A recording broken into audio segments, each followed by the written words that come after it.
بسم اللہ الرحمن الرحیم۔ امام موسیٰ کاظم علیہ السلام کی اپنے پیروکاروں پر شفقت و مہربانی۔ علامہ طبرسی اعلام الورا میں رقم طراز ہیں کہ عبداللہ ابن سنان کہتا ہے کہ کچھ فاخرہ لباس ہارون الرشید کو بطور ہدیہ کسی نے دیے۔ ہارون نے وہی فاخرہ لباس علی ابن یقین کو دے دیے۔ ان لباسوں میں کھلے گلے والی ایک قمیص بھی تھی جسے درعا کہا جاتا ہے، اور وہ قمیص قیمتی ریشم سے بنائی گئی تھی اور بڑی نفاست سے اس پر تلا کاری کی گئی تھی۔ الغرض وہ قمیص ہر لحاظ سے بادشاہی کو زیب دیتی تھی۔ علی ابن یقین نے اس شاہانہ قمیص سمیت تمام فاخرہ لباس، مزید تحفوں اور ہدایہ سمیت امام موسیٰ کاظم علیہ السلام کی خدمت میں مدینہ بھیج دیے۔ امام علیہ السلام نے اس وقت تو وہ تحائف قبول کر لیے، مگر فوراً ہی ایک دوسرے قاصد کے ہاتھوں آپ نے وہ شاہانہ قمیص علی ابن یقین کو واپس بھجوا دی، اور ساتھ ہی ایک رقعہ تحریر فرمایا کہ اسے سنبھال کر رکھو، ایک دن تمہیں اس کی ضرورت پڑنے والی ہے۔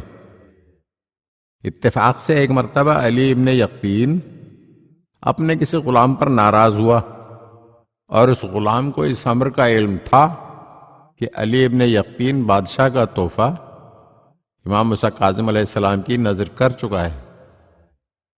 چنانچہ اس غلام نے ہارون رشید کے ہاں جا کر چغلی کھائی کہ علی ابن یقین امام موسیٰ کاظم علیہ السلام کی امامت کا قائل ہے، اور ہر سال خمس اور دوسرا مال ان کے پاس بھیجا کرتا ہے، اور سب سے بڑا ثبوت یہ ہے کہ وہ شاہی قمیص درعا جو آپ نے اسے دی تھی، اس نے وہ بھی امام موسیٰ کاظم علیہ السلام کے پاس بھیج دی ہے۔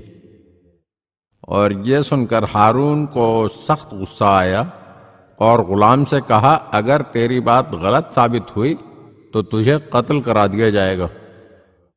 غلام نے کہا، درست ہے، میں ہر سزا کے لیے تیار ہوں۔ اس کے بعد علی ابن یقین کو دربار میں طلب کیا گیا۔ ہارون الرشید نے کہا کہ میں نے غلطی سے شاہی قمیص درعا تمہارے حوالے کر دی تھی، اور مجھے اس کی ضرورت ہے، اب وہ کہاں ہے؟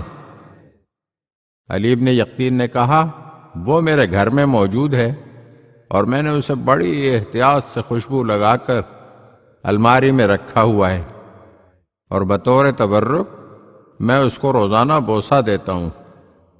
ہارون نے کہا، جلدی سے منگواؤ۔ علی ابن یقین نے اپنے غلام کو حکم دیا کہ تم میرے گھر جاؤ، فلاں الماری کی فلاں دراز میں وہ قمیص موجود ہے، اسے لے آؤ۔ غلام گیا اور مذکورہ قمیص لے آیا۔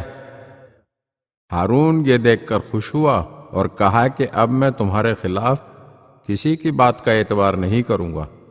چغل خور غلام کے متعلق ہارون نے حکم دیا کہ اسے 1000 تازیانے مارے جائیں۔ 500 تازیانے کھانے کے بعد ہی اس غلام کی موت واقع ہو گئی۔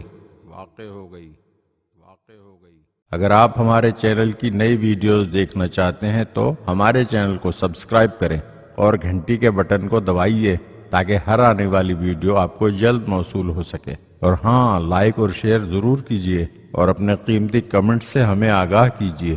شکریہ۔